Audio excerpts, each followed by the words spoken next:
I thought we had good effort and finish, and so it was good. I mean, you come out this time of year to fight through distractions and adversity, and I thought we did a pretty good job of it. Gordon threw a pick on the first play of the team and then bounced back, and I think he had 3 touchdowns. How did you think he kind of responded to that? Thought he played well. Thought Gordon's been playing pretty well. Thought he had a good skill also. Can you start to see some separation out there now that the pads are on? Do you see anything today? Nothing real specific today, but just we're kind of accumulating data, information, the evaluation. You just see something every day, and then you just the biggest thing is who's consistent. You try to develop a level of consistency, and that's what you're really working towards. What do you think of Dez today? Yeah, I thought Dez played pretty well today. I thought Dez was kind of dormant yesterday, but I thought he played pretty well today. And overall, his progress, especially in this area of playing big? Getting better, a work in progress. I mean, he's one of those guys that doesn't realize how big and strong he is, and then when he does it, he's the only surprise guy out here. And then, but that's the biggest thing with Dez is getting him to unleash it every time. And and he had a good season last year, but we want to try to build on that and continue to improve. You talk about your receivers, a lot of them returning. What have you kind of seen with the progress with the younger guys, and have you seen kind of the more experienced guys help out the younger guys? Yeah, they're pretty good about that, and so we do have some depth. We got more depth than we've had, and but with that said, we still want to elevate it. We don't want to be the same as last year. We want to be better. So you talked about how they might be more explosive too because of all the time in the weight room and the kind of the changes in there. Have you seen that already in fall camp? Some of them look like they've gotten faster. Yeah, faster, kind of more resilient, solid guys. But they had a good off season, and it looks like it. The temperatures here at over 100 degrees. You got these guys isolated for a week. Does it help give your players a mental edge when they come out here and they're a little bit isolated and they're practicing in these conditions?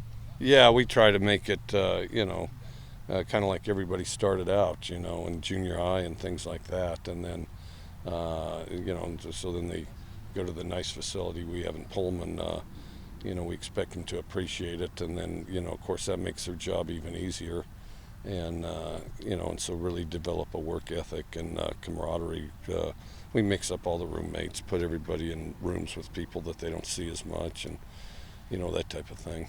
Markoff's been getting some time in the backfield, and it doesn't look like he's being used to block for punt coverage anymore. Is that sort of like a permanent position move for him? I don't know.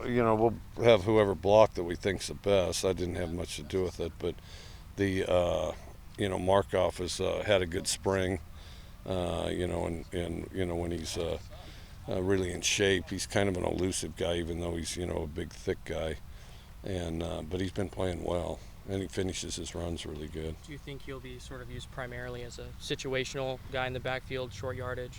I think we could use him pretty much any time. It's evolving to where we can use him pretty much any time. He catches the ball pretty well, too. How would you grade Justice today in the second practice? Thought he was good. Not besides the 2 that he picked off. He was around the ball a lot too. He was always in the vicinity of the ball. I think he's really improved on his pass drops and things like that. Your belly flop got over 1 million likes, and it's been less than 24 hours. How would you grade it? Well, I had no idea it had 1 million likes. I guess it just has to do with the fact that not a lot of people are belly flopping in this day and age. So maybe I have kind of a corner on that market. But for one, maybe I didn't do one last year. Well, for one every 40 years, I think it was pretty good. Do you think belly flopping needs to be added to the Olympics? I don't know. They'll probably add belly flopping to the Olympics about the time they do beer pong. So, never say never. How do you top it, Coach? Any plans to top that?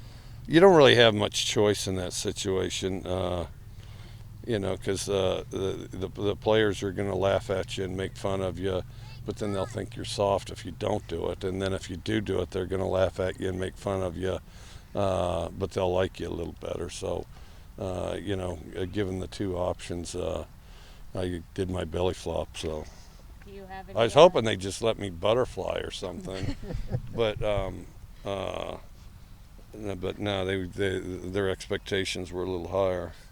Do you have any belly flopping tips or tricks? Not really. The most impressive, I can't remember who did it.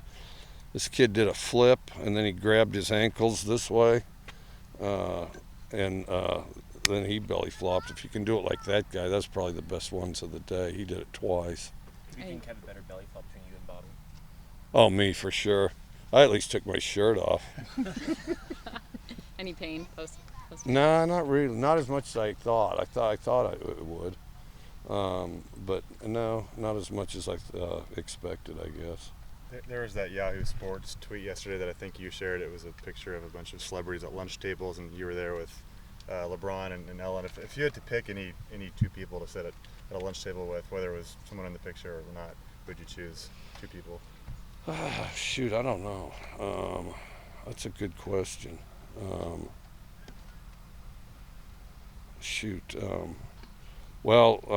honored to even be at the table, especially with LeBron and Ellen. If you go back in history, I don't know, George Washington, Geronimo, that'd be a good conversation. What would you guys talk about? Probably battles. Yeah.